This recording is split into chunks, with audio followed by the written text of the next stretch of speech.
Hey ladies, so I wanted to come here with a really quick word.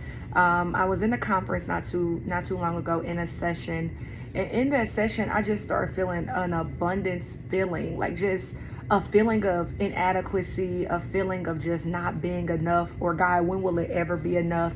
And I just started feeling really discouraged. And I know one thing that I have been making sure that I'm doing when thoughts like this come to me is, number one, capturing the thought. Number two, understanding that this is not a thought from God, because one thing that the enemy wants to do is he wants to make you question whatever the gift is that God has gave you by planting small seeds in your mind to make you feel like you're enough. Like, well, maybe you're not enough, because if this door hasn't opened, or you haven't been able to do this, or maybe you dropped the ball in this, no, you're not enough. Those are thoughts from the enemy that is so counter God.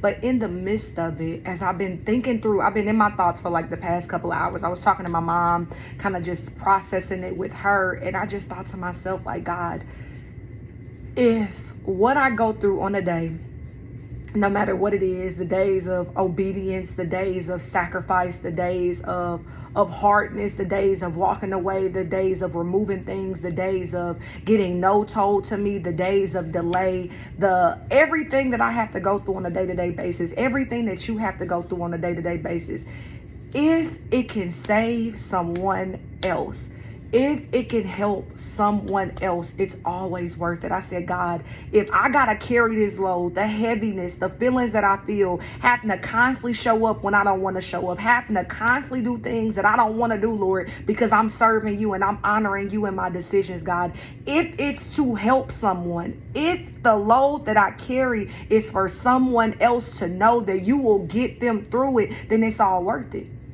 Everything is all worth it. All the tears, all the God, why me moments, all the stuff that people don't see on social media. The times when it's just you and God. The times when you in your room by yourself. The times you didn't have to cry yourself to sleep at night because you feel abandoned by the Lord. Even though you know he's there. You know he's there, but even the feeling of abandonment. And sometimes you just sit in those feelings. Like, it's been plenty of days where I just ain't countered those feelings. I'm just sitting in it. I just soak in it. And then when I wake up in the morning, I have to just remind myself and be like, you know what, I should have never let those feelings foster like that, because God, I know that's anti your character. But on the days where it feels impossible and you want to give up, and it feels like delay after delay, no after no, whatever it may be, on those days, just remind yourself that if it can save somebody else, if it can minister to somebody else, or if it's for your good, if it's for your pruning process. I think about, because I'm soon gonna be 30, I think about everything that I've went through in my 20s is all testimony,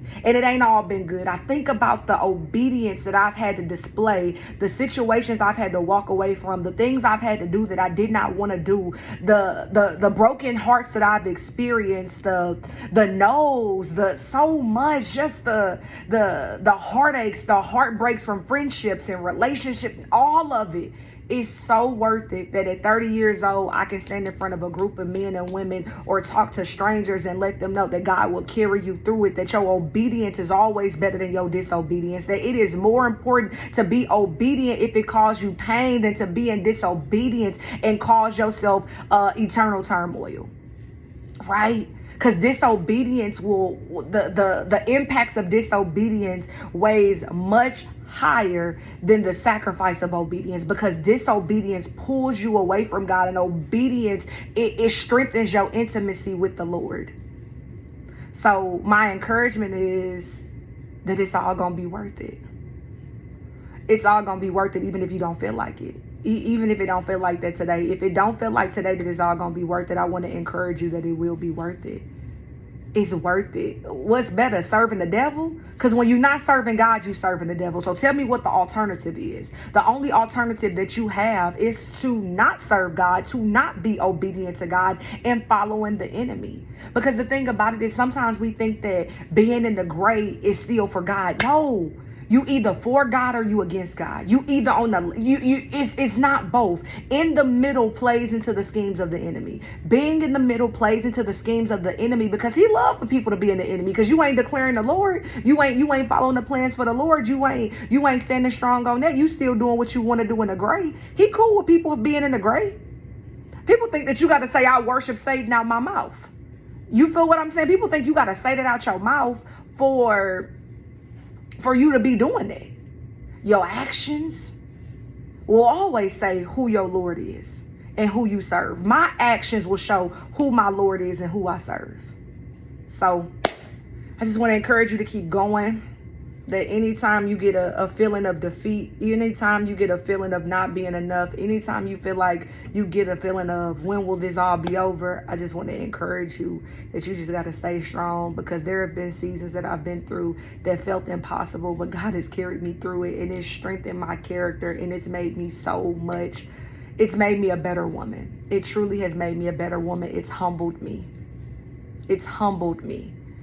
And we think not culturally humbling, like, oh, you need to humble, like you just fall to your face. And, you know, our definition of humble is a different definition of God's definition of humble. When I say it's humbled me, it's put me in a position of forever need of God.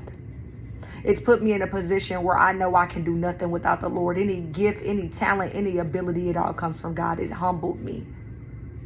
It humbled me to get before the Lord in everything I do. It humbled me to know that I can't do nothing without God. That, Lord, no matter the situation, big or small, I need you. So, hope this encourages somebody. I hope you keep going. I encourage you to open your word up. I know yesterday in my alone time, I was reading Colossians 3, and it was encouraging for me. I love the New Testament, love the Old Testament too, but sometimes I just like reading those letters sometimes. So, read Colossians, read Romans, start in Romans 1. The book of James is one of my favorite books. You can read that. James chapter 1. Yeah, so I will chat with you guys soon.